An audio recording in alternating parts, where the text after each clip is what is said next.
long up. It's not next to screen. I have about the same 12, 13. Yeah, community room was the 8 o'clock in the morning. When I parachuted out of an airplane, my parachute didn't open. Ooh. Oh. I'm The guessing you second one had did. someone, Oh. Was it like a static line one, or did you had to pull the main and the And reserve? it got tangled Oh, What convinced you to jump out of an airplane? if it wasn't on fire, because I thought I should. I don't know. I yes, was, to do that. I was 68 when I finally did it. Wow, maybe I'll do it for my 80th too. That is not. I'm not going on my to. bucket You are? list. So- it is on mine. I'll go with you. Well, yeah. It's on mine. I'll be 80, so, Be a party. yeah, Well, yeah. My bucket list are like travel to Iceland and sit in the hot. You're usually better at reading people than that. I think there's. No, Yeah, no, airplanes are. sit and watch the sunrise on a beach somewhere. There you go.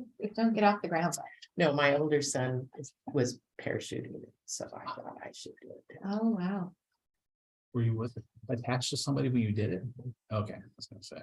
Thank God he knew how to detach that.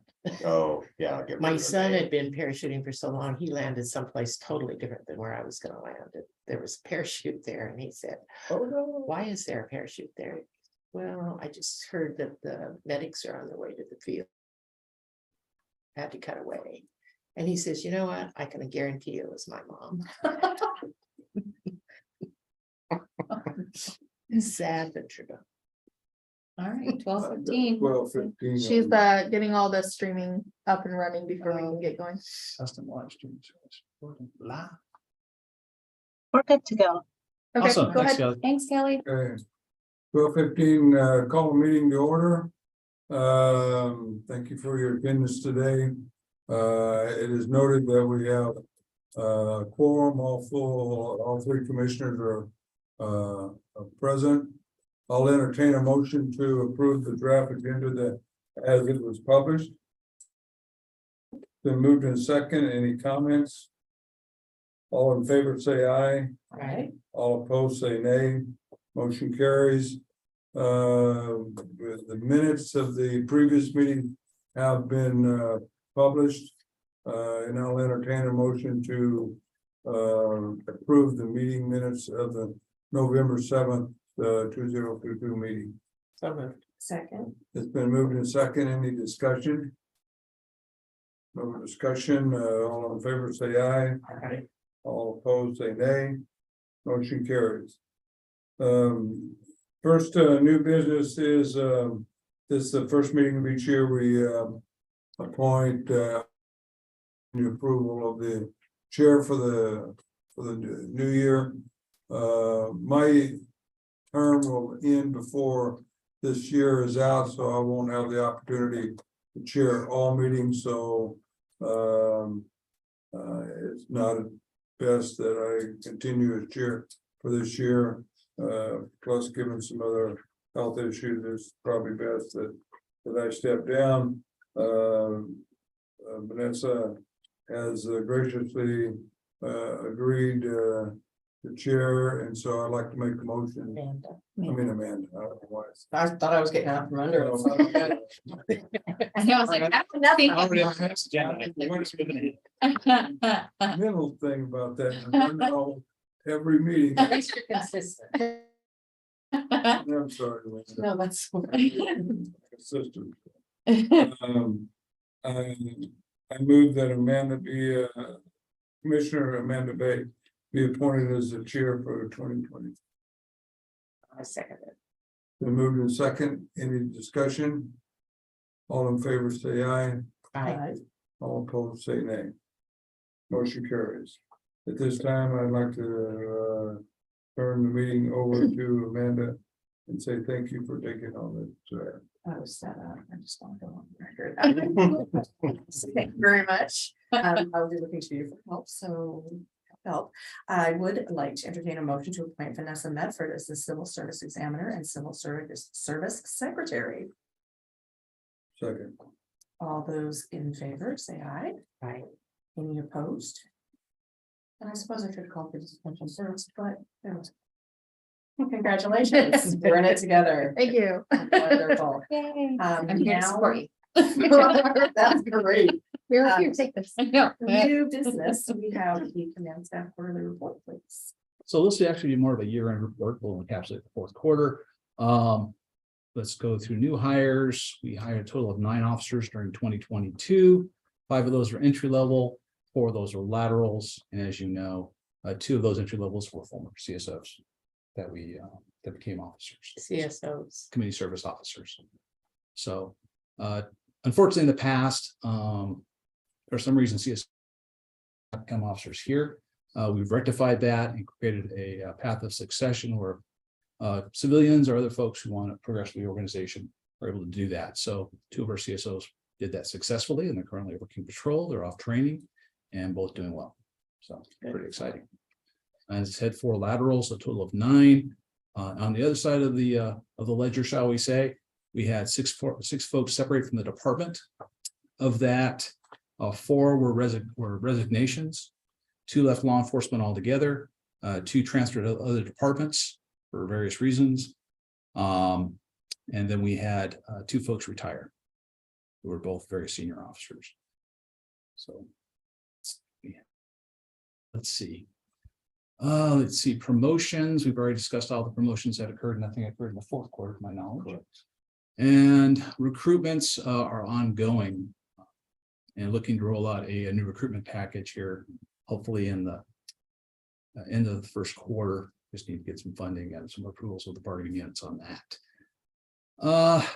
Let's talk a little bit about our new rank lieutenant that we'll talk about in the next our next meeting. But just to kind of prime the pump a little bit, we're looking to go to lieutenants as we discussed previously instead of commanders. Right now we have 2 commander model. We'd like to go from a 2 commander model to a 4 lieutenant model, which great. It spreads out the span of control so that commanders aren't so all encompassing. Frankly, their span of control is way too large. So we're trying to break that up into lieutenants. Also provides a easier transition from sergeant to lieutenant and sergeant all the way over to commander. So it provides a better path of success for our sergeants who wish to promote the organization so they don't have to leave the organization to go somewhere else to proceed or progress in the organization. Also creates a better candidate pool for deputy chief when that position becomes available eventually. So we want to be able to have an internal succession plan through the organization for folks. So it does that. Also, as we're speaking about lieutenants, it does a lot of things for us. And that brings us to a discussion of Memphis, Tennessee, and the terrible thing that happened there, where officers who weren't properly supervised in the field didn't understand their mission, obviously got out of control and had dire consequences. So it's really important that officers in the field have strong understanding of what their mission is, what success looks like, and are properly supervised and provide the backing of supervision in the field, providing guidance. So as we're looking at this model, this pushes our sergeants into the field more, provides more hands-on supervision of our line personnel, and it gives them also that support of a sergeant in the field. So really meaning towards that. It really goes towards our purpose of community-based policing, having people in the field, contacting and engaging with our public and our community. It really works towards our ongoing overall philosophy, just having strong policy, having strong intervention, and interceding whenever we see something that shouldn't be occurring. So all goes towards that philosophy. With that, you have to entertain any questions. Now, did you say you have 2 commanders now? Correct. Did you not have 3 at one time? Yes, that was the 3rd commander position was given away to begin to create the deputy chief position by under Chief Okay. Semko. Right. And in so doing, these 2 commanders are reporting to the deputy chief. Right. So the deputy chief has some administrative duties, and they're broken up between the 2 commanders as well as I have 1 commander supervises something along the lines of 68 personnel, so close to that. The other side, the other commander supervises more projects on a care to name. So it's really a really unyielding span of control for the 2 commanders. So we're trying to break that into 4 lieutenant positions. The two commanders are on it's the right word. Hmm. They're on track to retire over the next 2 years. At least that's how it looks like right now. So we are hoping to open up, we're funded for 2 lieutenant positions this year. Those 2 lieutenants will go to patrol, one for blue team, one for gold team. So there'll always be a lieutenant here at the station. And hopefully, and then as for 2 more lieutenants, one will go over detective unit, one be in charge of administration. And that provides enough time for the commanders to transition the institutional knowledge and to help mentor and coach the 4 new lieutenants. Which is our goal. So we don't have a loss of all the institutional knowledge that both commanders possess after some 50 to 60 years of law enforcement experience. So your 2 commander now, Jim Mack. He's Yes, one, and Joe Upton. and who's it? Joe Upton. Joe, okay. All right, and so you're going to 4 lieutenants, Yes. are you those 2 and 2? Well, hopefully, it depends on funding. Okay, Right now, I have two lieutenant positions funded. We're classifications nailed down. We'll come back to the Civil Service Commission with the finalized job classifications. You guys can sign up on that. We got to talk to the bargaining units a little bit about some of the nuanced points on it, but we're pretty close to being done with that. Deputy Chief is heading that effort, and hopefully we're scheduled to test mid-year and should be good to go. and not intending to make them exempt. It all depends on the study. So part of what we do with establishing a new classification, once we're done bargaining the duties with the existing staff and sorting that out, is we would conduct a market study, which is what we do for all the positions here in the city when we're establishing something new, and that would drive the salary and the FLSA setting, exempt or. Okay, And then your goal is to then promote them to commanders. No, we'd have 4 lieutenant positions, that we'd eliminate the commander rank. The next Oh, rank would be total. deputy chief, So there will be no commanders. correct? And then, so are you saying at the next meeting, we'll see more of a structure? yes, if it's going to fall under civil service, you guys will see it next. If it's not, then we'll, but Yeah, yeah, we're in the process of bargaining, so we couldn't bring anything to the table at this point. so it's all part of that process. So we're trying to make sure we're putting everything in the right order. Okay, any questions? Thank you. Thank you very much. Civil. Yeah, so our last meeting, we talked about reviewing the civil service rules and any proposed changes to be sent to me.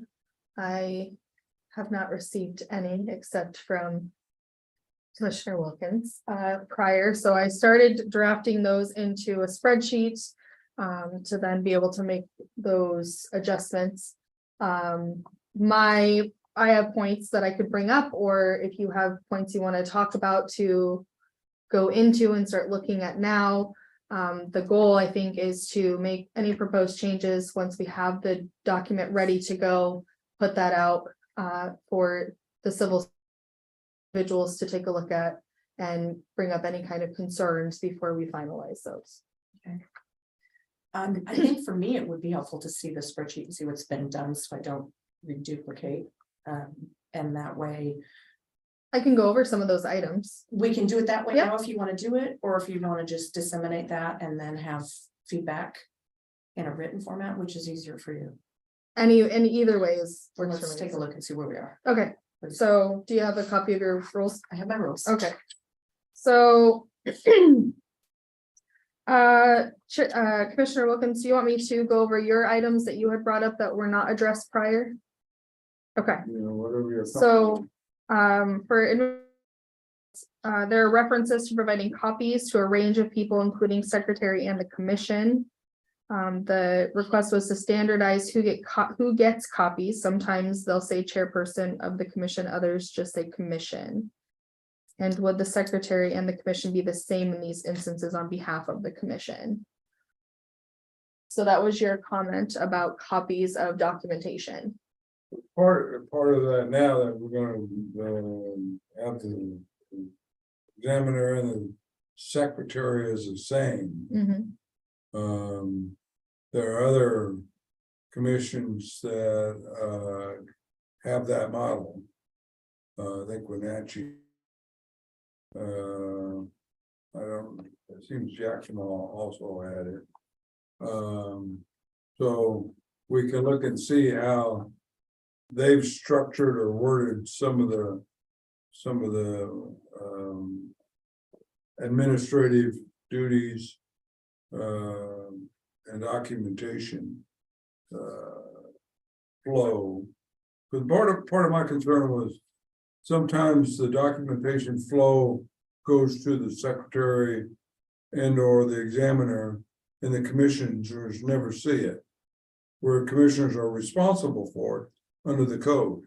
Okay. Whether it be the city code or the state. So that was part of my concern, is that flow is not consistent in the rules as to what some of the things they see and some of the things they don't see. So one of the issues that I see is that we give the examiner pretty much carte blanche authority to do everything on behalf of the commissioners. Mhm. You know, in some cases, that's okay, but we don't have a fallback position in the event that the commissioners say, wait a minute, that's something that we feel probably is a little overreach, or we don't want to go down that path, or whatever the case may be. Okay, The reason I was looking at being that we've now consolidated that position a little more, so I think will help. But notwithstanding, I think there's some things that we need to look at. okay. I will do some research on that and bring that to the next meeting.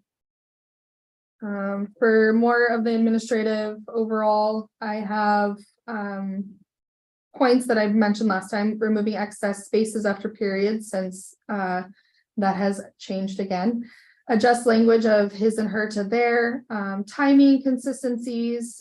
Some of the items will say certain timing in one area, timing in the other. Or one will have a time frame of the days written out, some will just have a number, so I just want to make it a consistent format. And then, some verbiage consistencies and missing commas, so those will be things that I'll put in a track change form that we can review at the next meeting. So we can at least have those, in already. So those are all housekeeping. These are housekeeping items, yeah. Okay. Table of contents and formatting will also be adjusted after everything is accepted.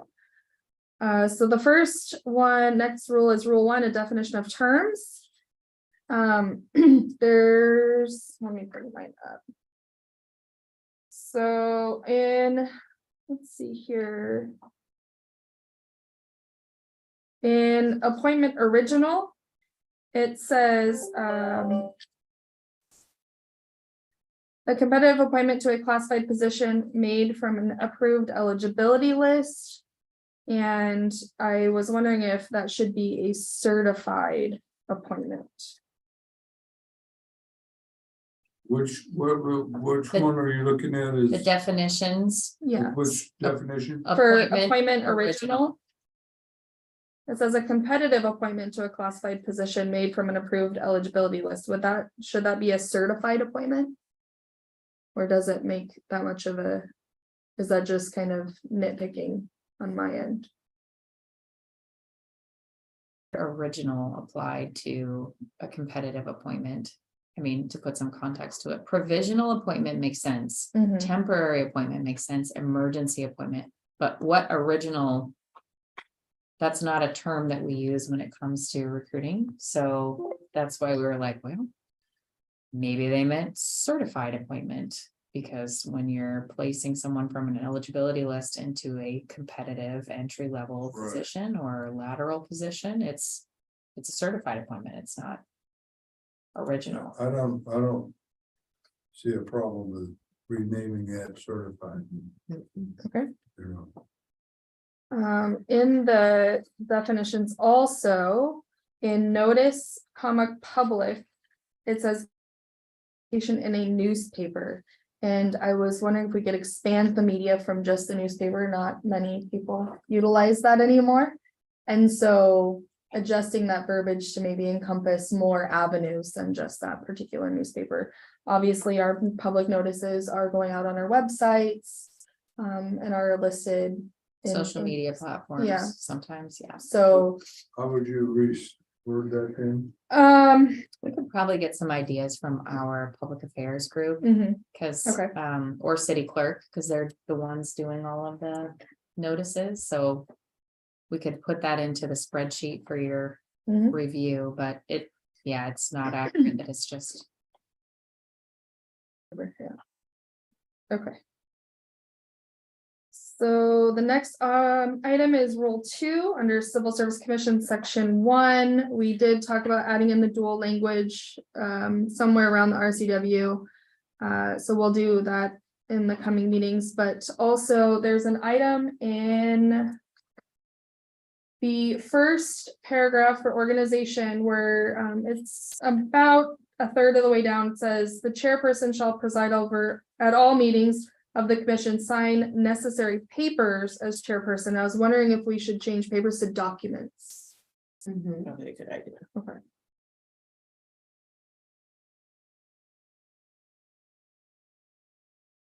All right. The next item I have is Rule 3, Secretary and Chief Examiner. It's just going back to that dual language through the RCW that we talked about last time that we'll be looking at and encompassing. Back on Rule 2. Yeah. We had, at some point, we had a quick conversation. Very first part of Section 1, Civil Service Commission annually at the first meeting of the year. Mhm. And we discussed whether that was actually the last meeting of the prior year, so that the first meeting of, so this meeting for 2023, Mhm. we would have already dealt with the issue of whether there needed to be a change in. Oh, so structure. do the vote maybe in November's meeting Mhm. rather than, got it, final quarter. Mhm. So I don't know if that chairperson, because we had talked about maybe that was kind of a little backward. Mhm. I don't see. an I don't issue with see that any. change. The problem with that. Okay, Okay. all right. Annually at the We last just make the quarterly call. scheduled meeting of the Mhm. year. It's not codified anywhere else, so Okay, as far as I know. perfect. So Sorry. Rule 5, if anybody has anything else, just speak up and let me know. I'm just gonna kind of run through. So what I have, Rule 5 for applications, Section 1. Commissioner Wilkins mentioned there's no appeal of any action or decision of the examiner except as specifically provided for in these rules. However, the commission retains the authority to review or modify any action or decision of the examiner as it deems necessary to carry out the purpose of the or these rules. So I think there's that language that Commissioner Wilkins was mentioning about that carte blanche, coverage. And so that might be addressed in that documentation through city and state codes, depending on what the reach really should be. So I think we'll address that with that particular piece. When it comes to the chief examiner, though, I think at the beginning, it talks about that it's always going to be appointed from the Human Resources Department, like these positions are staffed by HR. And just in general, when it comes to recruitment efforts, as far as conducting things in a qualified manner and making sure that the no ranges, the salary, the duties performed, all of that is in alignment. That's a requirement of the job for HR. Like we have that in our job descriptions. It's not just unique to civil service. So I think it's not so much a carte blanche as what it sort of sounds. We are beholden to be upkeepers of our policy when it comes to like equal employment opportunity, making sure that we're inclusive in our recruitments, that we're fair and equitable in all processes. So the chief examiner is never going to get to be willy-nilly because it's HR, unless you change who gets to be appointed as the chief examiner from HR. But that's also been my experience from other jurisdictions, is that position is always staffed by somebody in HR. Makes Thank you. sense. If I was doing things willy-nilly, I'd have bigger problems. Yeah. Thank you for that. The other item that I have on here is that we currently use an open continuous recruitment for our entry level positions and our lateral positions, and in this recruitment section, it does talk about having the where is it? The date range of the recruitment. So continuous, and it's listed on our recruitment. Would that satisfy the date range of the application? Where are you looking at this next I have to find it. slide? Rule 5 applications. The Yeah, last date on which applications will be accepted. It's the last part of that last sentence in the first paragraph of recruitment. Got it, thank And you. it says the last date on which applications will be accepted, which I could change it from continuous to December December 31st of the year. Would that be more appropriate than open continuous? Because basically what we're doing is, there's a minimum for any entry level through public safety testing. They have a minimum requirement of the amount of days you have to wait. So that is actually longer than our reapplication window here at the city by about a month, actually. So for our laterals, if they come back through the process, they would still have a 60-day reapplication window based on what the city does for all of our recruitments. And so instead of having a separate recruitment for every month or every cycle for our, because we do oral boards monthly, I have developed it where it's a continuous recruitment so that that pool is always there. It's less administrative burden on me to manage those recruitments. So typically towards December, that and show a closing date, because then a brand new recruitment I open up at the beginning of the year for the next, calendar year, and then continue to close out that previous recruitment.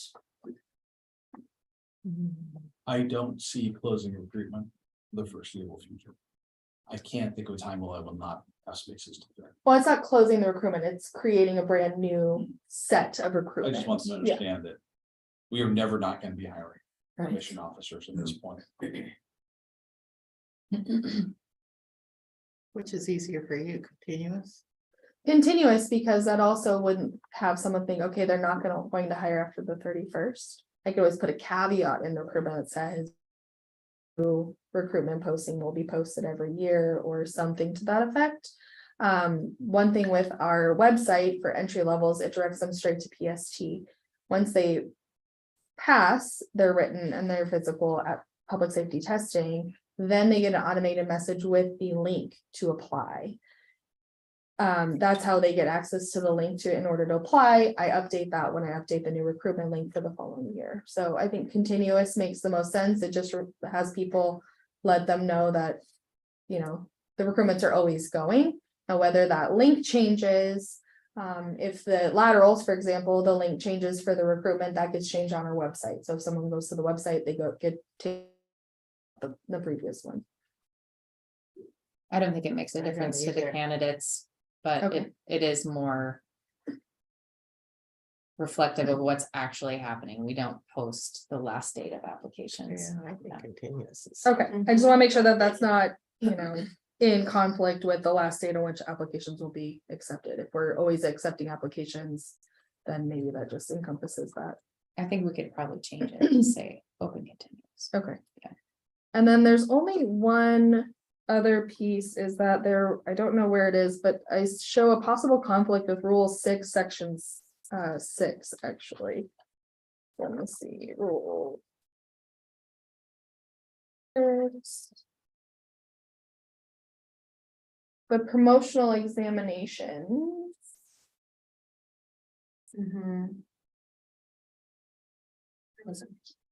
I think you mentioned one of those too. Yeah, and I think it was elsewhere. Okay. I can do some more digging on that and bring that up to the next one. I need to tie it in here, not just on here, so I know what I'm looking at. The next rule I have is Rule 5 applications, Section 3. which is our rejection of application. Rules are quite vague in those disqualifiers, and I think that we need to look at expanding that list, being a little bit more specific. Because depending on what we have automatic disqualifiers listed on public safety testing, for example. And those automatic disqualifiers, while they do encompass these, they're a little bit more stringent. For example, there is a minimum requirement of the last time of using marijuana, because that is a statute that you are not able to possess a handgun. So that is more specific than these particular rules. So in order to avoid maybe having someone petition the commission because they were disqualified because the rules don't really match what the statutes are, I think that we need to kind of drill that down a little bit more and be a little bit more specific. Would you run the risk of creating more work by having finer details, less wiggle room? Well, we have specific disqualifiers right now on the PST website, right? So say, I don't know what the number is, but say there's 15 of those where we have maybe 8 here. I think we just want to take a look and see, is there a way for us to at least be in alignment with some of those disqualifiers that are out on PST's website? That way somebody can't come through the commission because we disqualified them on, Rule 15 on the PST website, but maybe it's not so clear here. Yeah. Oh, sorry. Do you I don't know how. I'm just following. reference PST then? Or incorporate it by reference? Or do you want to spell them out? Well, I think we could probably take a look at what it says for those ones out on Yeah. PST. My guess would be is they probably at one time sort of matched up, but over time, we've done a better job at updating the ones out on PST's website. And Then, I think you need to be Civil specific service. though, rather than reference. Okay. Our rules should be specific. If they change it over there, then changing our rule right, to reflect it. But not refer to it, because maybe they may put something over there that maybe we may not concur with. Well, just so to be clear, we're the ones that would actually change the rules on PST. yeah, So It's our yeah, rules. anything that we put up there, they are our Oh, rules. So we could do something that says via reference, because we know that we're the ones that end up putting that information out there. So it's not PST dictating the rules. Oh, okay. We actually put the rules Oh, up okay. there on the site. Another Yeah. entity was making. Correct, we actually make the rules. All right. And we- Notwithstanding, I think they need to be consistent. Okay, Definitely consistent. all right, so I could definitely bring some of that with us to the next meeting. Also in that particular section, it talks about investigative files being housed. HR does not keep those files unless they are candidates that do not pass the backgrounds. Then some of that information comes to me, but not always. So the PD does house some of that information. So I just might want to put some distinction in there that the files might be housed in HR or the police department. Section 5 also in application section 4, which is reapplication. It does say that they may reapply. I was wondering if we should put in a time frame in there because PST does have that waiting. That's where I had Okay. subject to examination requirements of rule 6. Eligibility requirements of rules, what's that, 7? Yeah, so 6 and 7. Okay, I think that would clarify it. perfect. Let's see here. Rule 6, examination section 4, which is veterans preference. We currently require a veterans preference form with their application in order to qualify for points. And so I think we might just want to put the designation in there that the form needs to accompany their application in order to get those points. Okay, Mhm. and then let's see here. Rule 6, examinations is promotional examination. There seems to be a little bit of a discrepancy between the sergeant and the corporal verbiage. I think that they need to mirror each other. The sergeant's exam is different where they have a written exam, but there is a part of the corporal that seems to be not aligning in the part that would be mirroring that process. And then at the very end of that one, just before rule 7, I think. The last paragraph needs to be numbered 4, consistent Mhm. with corporal or either A's or B's Mhm. or bullets. But then I had that as an interview panel, labeled that as interview panel. Instead of the assessment panel. Mhm. It tracks with, you have 1, 2, and 3 as assessment. Okay, And then are the dates still necessary? that was a question I also had as well. And I do not know. I don't know if you need to refer to those or not. I don't know what they mean, so I'm not referring to them. I think those were probably a reference from the previous examiner of when something in that sentence may have changed Mhm. for a rule update, which Right. we don't, yeah, I don't think it's. I agree. Okay. Okay. The other piece that I had a question on. In that section, it talks about the panel should include at a minimum 1 representative from Lacey community, 2 here, and. So at the very end of that, it says, or hire and or from other qualified city employees. So is that? Those are the pool to pull from, or is that wanting, I guess the clarification, does that want a community member and this person and this person and this person? Because I think theoretically, we could be satisfying that based on our promotional processes we use through public safety testing. They call for assessors that are other officers, sergeants, depending on the rank. So I just am wondering if maybe we need to be looking at what that panel consistent requirement is. Because it doesn't read clearly. It's probably created its own way. That could be. People write their own tests. That could be. Maybe if do something like that, or put in a caveat of an outside testing facility. Some sort of verbiage Mhm. that includes that, okay. All right, so. Rule 7.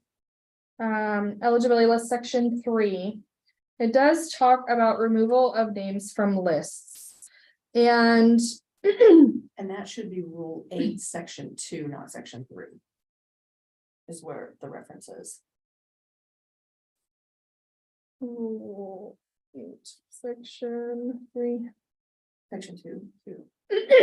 Section 2. It's a notice of certification, and the failure to respond is actually referred to in section. Yes, yeah, so I have that, but also. My note is fails to respond or furnish items for pre-background verbiage is needed. So right now, if we use a background program, they get entered in, they get a notification, when they're on the eligibility list, you may be invited to the next steps of the process. At that point, we add them into what's called the Guardian platform, where they have a timeline to furnish all of their things for pre-background. Our personnel and training sergeant then does a preliminary look prior to sending them forward through the process for chief's interviews, backgrounds, things. So I was going to request that we add in language about failure to furnish or complete that process would also remove them from the eligibility list, because we would look at that as a failure during the pre-background stage. Mhm. And then clarify movement into backgrounds removes them from the eligibility list. So once you're in the background process, you're no longer on that eligibility list. So I was going to tie in some verbiage on that as well. Okay. And I did have correct rule 9, section 3 to rule 7, section 3. Okay. And then would it appropriate to have at the end of section 3? The last sentence, names of such persons who resign from the service shall be automatically dropped from the list without further notice. So we don't need to deal with the notice components of removal from the list. Because I know having someone come off the list, there were specifics about how they got notice of it. and- Mhm. Yeah, I think it depends on the method. So if someone is disqualified through the background process or the pre-background or is Yeah. not certified twice, they get a notification. Right, For those who request to withdraw from the process, we also send a notification Okay. confirming their request to withdraw from the Okay. process. It would just be if they are in, even if they're in backgrounds Mhm. and they send them notice that we are not able to move them forward in the process because of disqualifying element. So there's always a notice okay, going out. It's not just you just drop off and you don't get any kind of notification. okay, would that, and that would still hold true if they failed to submit the documents? Yes, You were they would just- still get a okay, notification. Okay. Yep. Thank you. Let's see. Rule 9 probationary period, section 3. I have that that currently is talking about the examiner letting the PD know when someone has completed probation, and that is actually should be the because they do go through an FTO program and things of that nature. I do not have the ability to be there and know what that is. So I feel that we need to maybe either remove that particular piece or change the direction of that. I think the police department owns that information.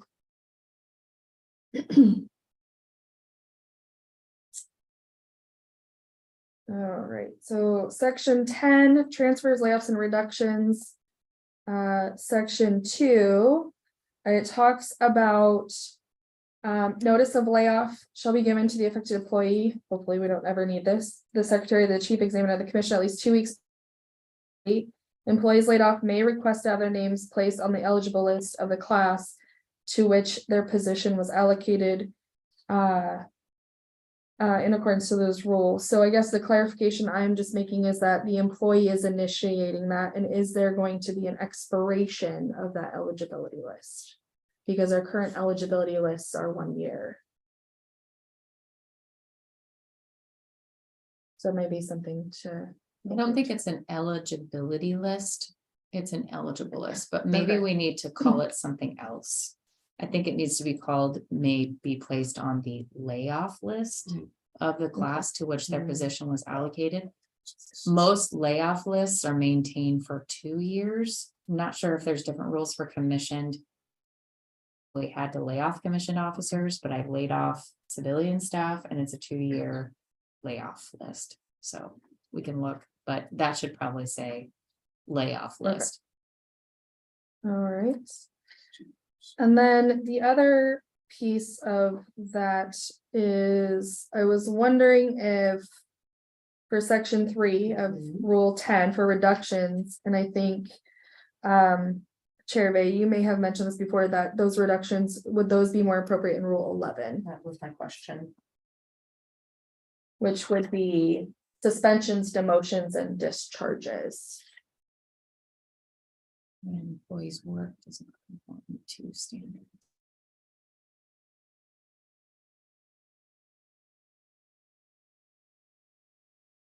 Yeah, that a reduction is probably not the right way to term that. I would have called that a demotion.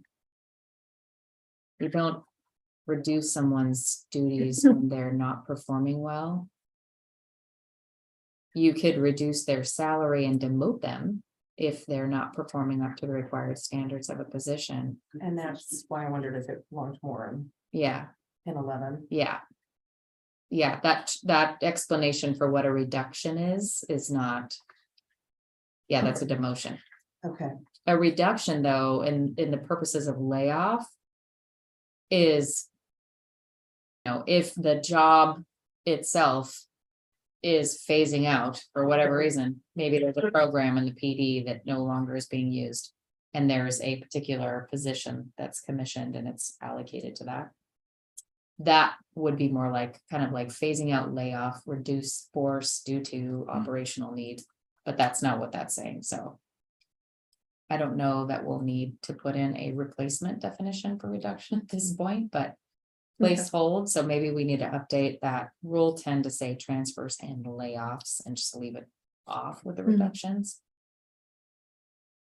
Okay, Because most specialties are specialties, they're not. So you're talking about reduction. Is that why rating somebody here? Is that- That's, yes, but Is that covered in a different area? that is under current city policy, we have. what is language. that? So if you do a market study. Say, and a position was paid X amount of dollars. And you go do the study and you realize like, oh, it's paid 15% above the market. When you go into a study, a lot of times you kind of figure out the rules for what's going to happen if you're overpaying a position. And in those cases, you Y rate, you redline, there's a bunch of different terms you could call it. But essentially their salary gets frozen. They no longer get COLAs, they no Mhm. longer get any sort of adjustments until if the market catches up with their assigned Okay. salary. Yeah, The term's also been used to apply to supervisory position. Where the person's not a very good supervisor, but. You can't demote them for whatever reason, so you Y rate them, taking away all their supervisory authority. Mhm, They still have the same pay, but it's frozen, mhm. right? So it's not, you don't lose anything per se, but until they catch up to whatever the next classification of responsibilities is. Say your supervisor basically want to put you bills as an officer. You don't get any loss of pay, you're not demoted per se. Mhm. Just so you basically get paid as a sergeant, but you're in the field as an officer, Mhm. right? So that would be why per se, so it'd be Okay. probably a different term. for those Thank you. things. yeah, we would categorize it under a demotion still. It would be called demotion, but Y rated demotion. Hmm. Because that's the driving factor is performance. So, yeah, but yeah, I would take out that. Reductions and move it down and call it demotions. okay, perfect. Rule 11 for suspensions, demotions and discharges, section 2. Commissioner Wilkins asked if the commission should be included in those notifications. For demotion and discharge Mhm. under section 2. Written reason furnished to the employee prior to the effective date of promotion dismissal. Is this because the civil service has the appeal side? In the event someone didn't choose to go the grievance route? I think that would be when it would be useful to know, but Yeah, it doesn't come up. I can honestly, I mean, Knocking on wood. in my notes and my history here at the city, I have yet to see where someone has chosen to go the civil service Mhm. appeal route versus the grievance Mhm. route. Unless the commission started to have civil service positions that were not officers. So sometimes like if AFSCME had commissioned positions, like where we both came from in Kent. I did see a few times where someone chose to go the appeal route, mostly because the union was refusing to represent them, so they went to the commission instead. But otherwise, yeah, they're almost always gonna go the grievance route, so it might be. Only in the cases where we might hear, we could provide that copy, but I don't think that it's really needed for the commission to have a demotion discharge copy. It's almost always gonna go to arbitration grievance route. Yeah. I would hesitate to see a circumstance where it wouldn't go that route. in the state, frankly. Right, yeah. The protections are so strong. Mhm, going through And the they state haven't, system. they have an attorney on mhm. those guilds, so. Next is in the same rule, but under section 3, it says applicant, and we are gonna change it to employee.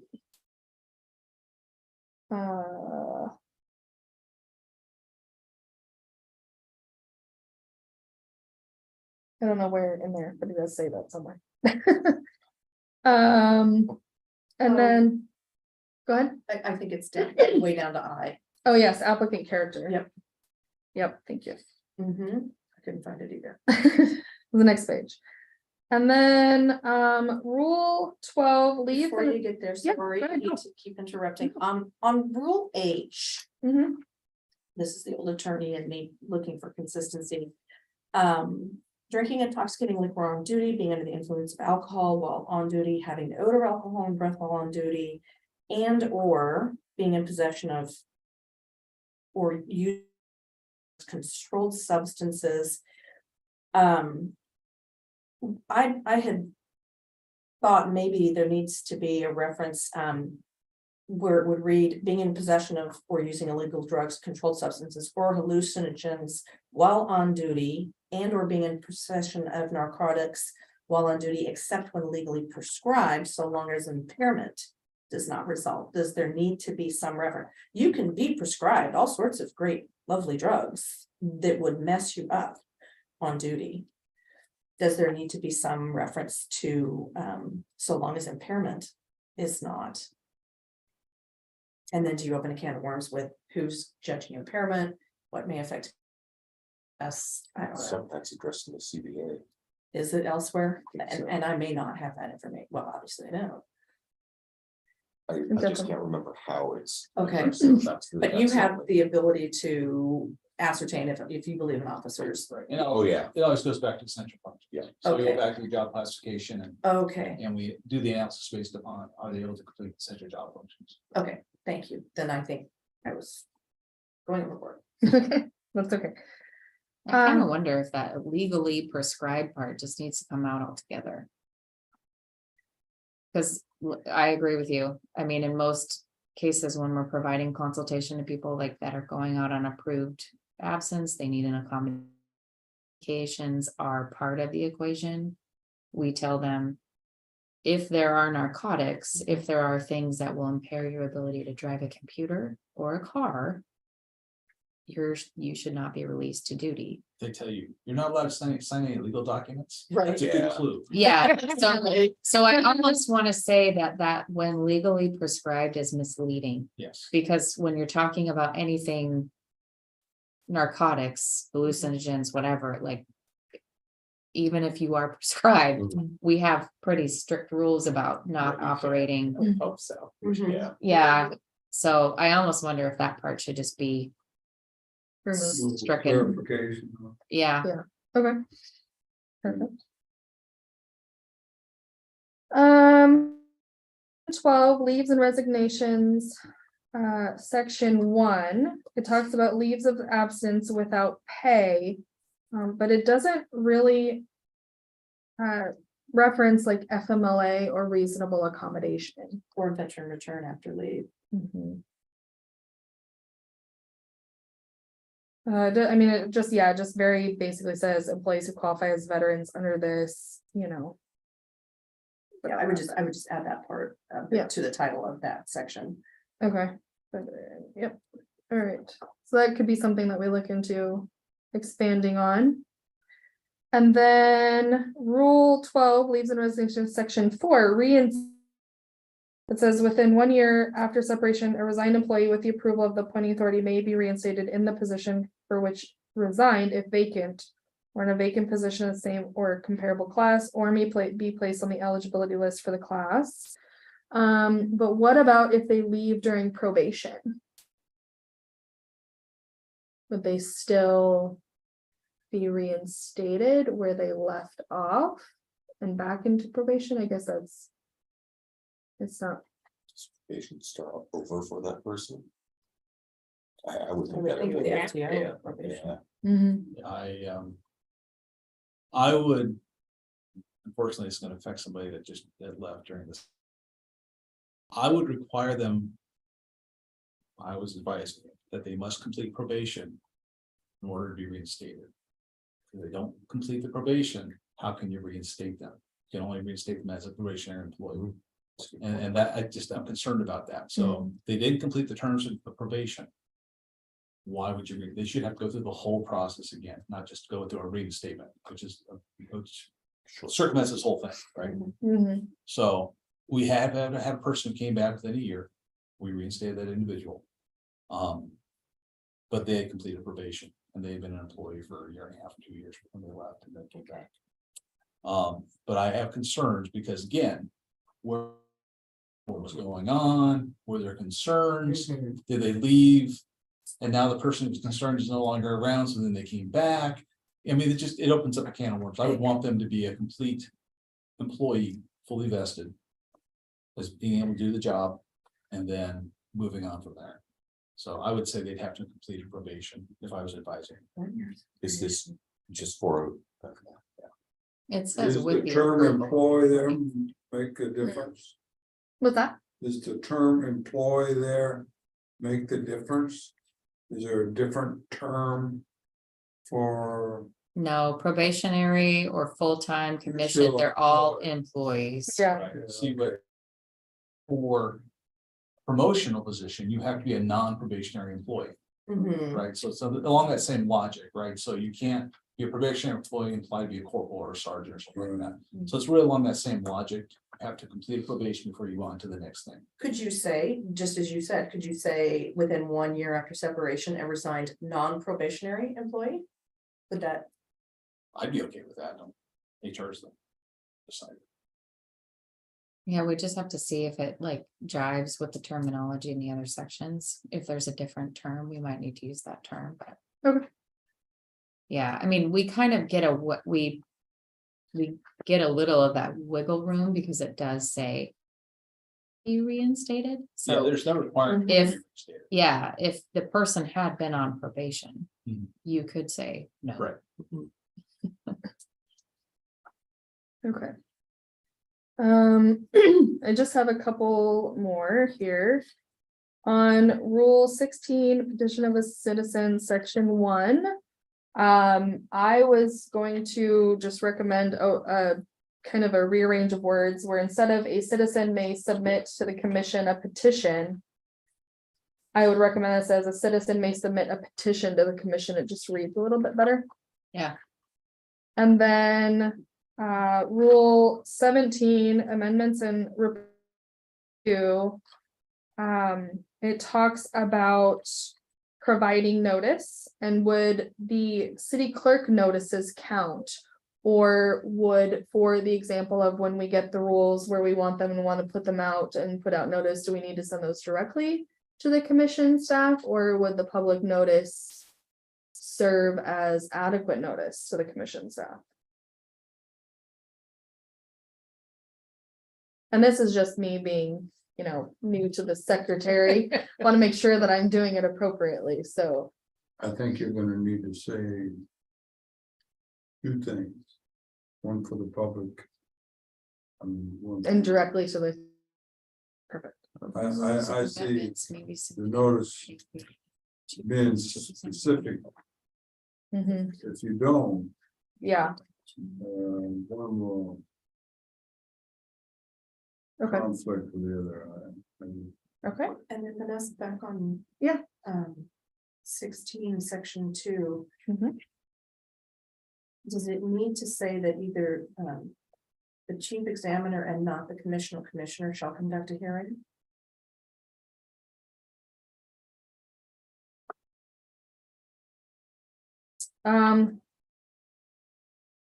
Yeah, I think. I think it should be the commission I do too. and not the examiner, Okay. because if knowing what I know about the process. I can't conduct a hearing that I was also technically part of, right? And so I think we could strike that I agree. out of that. Is Okay. this on, under appeals, section 2? This is under petition of a citizen. Rule Um, 16. Conduct a hearing as set forth in Rule 15, Mhm. so it would be hearings. Petition of a citizen. Yeah. Examiner, rule. XP. It talks about the petition could be irregularities or abuses existing in the enforcement and effect of these rules. So as the examiner, I would be enforcing the rules, which then, may create an irregularity for a citizen who would then want to come to the commission. Almost a conflict of interest. Yeah. Right. I don't think that's what it's saying. If you look at XV. It talks all about the commission doing the hearing. So I kind of wonder if it means to say. The chief examiner will schedule the hearing, as in literally schedule them for the hearing, but they're the ones that are conducting it and It's just doing the ability, procedure. that's all. You don't have the option not to. Yeah. As it says. Yeah, it's all about the commission. The commission will get the written notice appeal. The hearing will be confined to the termination of the question. Commission will respond within 15 days. Yeah, it doesn't say anything about the chief examiner. So I think it literally means you'll schedule them. Okay, Okay. Yeah, okay. maybe there's a better way to It says state it. It says Yeah. shall conduct, but would it mean just schedule? I think that's why I say, like, I think there's a Okay. better Yeah, way I to can look say at it. the Yeah, verbiage, okay. but when you look at the hearing section, it's Oh, not, yeah. Mhm, Okay. okay. And then the very last item was a suggestion by Commissioner Wilkins about Rule 3, adding a fourth section. That review of actions or decisions of the examiner. And the verbiage was, there is no appeal of any action or decision of the examiner except as specifically provided for in these rules. However, the commission retains the authority to review or modify any action or decision of the examiner as it deems necessary to carry out the purpose of the state law, city ordinances, or these rules. So what exactly would you be questioning that, like? It would it be like, we want to see how many certified lists you've made, how you make the certified list? I mean. Because again, like. As the director of this team, if I thought she was doing shenanigans with that sort of. Bigger problem, so it would be good for me to know, like, what exactly were you thinking we might need to bring to the table, because administratively, we'd have to. Start bringing something to report out on, so that would be My good. for us to thinking know. there is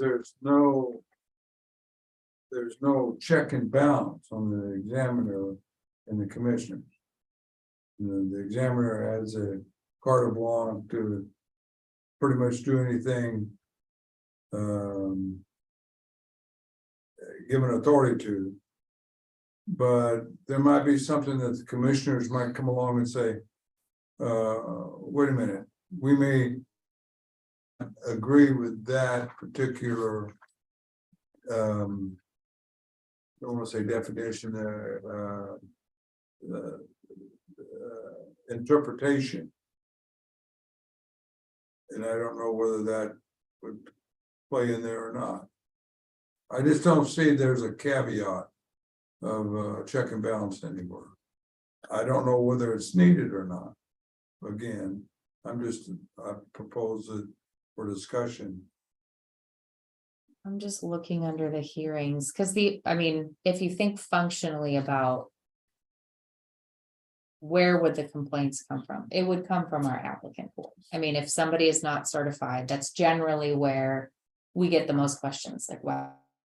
Why was I not certified? How does this, where are my veterans preferences applied? Which is probably when appeals start to come to the commission, and in which case. As part of the hearings that you're conducting and generating a response, kind of like grievances, you're doing your own fact finding. And then you would be able to question, like, let me see the documents of that particular certified list. How did you come up with the scores? Where is the veterans preference points? So in a way, when it comes to appeals and the hearings that you're already, proceeding over. That would be when you would start to question into the practices. Otherwise, it's usually for us, no news is good news. We're processing people through, what we tell them makes sense. We're following all of the DQs that we have on the list, and we're, partnering with the PD on whether So somebody the passes. check and that. balance would be only when you challenge. That's usually when we know there's a Yeah. problem in general. That's why I'm saying, like, if there's something in particular that you're wanting to see as the commission, even if there's no problem, kind of like the chief does a presentation on recruiting, hiring, and promotions, that would be good for us to note, and we could talk about, like, administratively, how can we get that done? So that's why I'm saying, like, when there's a problem, you already have that built in the hearing section. To see something in general, or have like a check-in on some point of civil service, just let us know what that is, and then we can see if that belongs in that section, or if it just belongs as a standing agenda item. That makes sense. I'm not trying to create a, Yeah, Yeah. no, I'm You're just saying fine. like either way, You're- yeah. We have lots of dual control processes here, like between us and finance, like. Not one department is holding the whole farm when it comes to pay and benefits. For a reason, because we want to be able to check each other's work. So as long as I know what it is you want to. Maybe take a closer look at or report out. Yeah, do that. Otherwise, if there's something wrong, it'll fall under the hearing section. I can withdraw that, that's not. Okay. it's not a Do or die. No problem. That is all I had on my list thus far. That's a good list. That is a Yeah. good start. So given that, obviously you get to a point of making modifications to the rules, it goes to the unions. For their Yes. review and comment. Mhm. Do you see anything in there that is a significant issue to them? Nothing that we've talked about so far was ringing my I labor negotiator bell. don't see anything, but you guys are closer Yeah, to the situation than I am, so. like what we did for the score drop from 80 to 75, we just sent the track change to the unions and they could respond back directly if they felt there were impacts to that change. So we would just do the same thing, just kind of highlight, like we made housekeeping adjustments, please pay attention to this section, if you have any questions. And we have routine meetings with all bargaining units on a monthly basis, plus ongoing ad hoc meetings and discussions.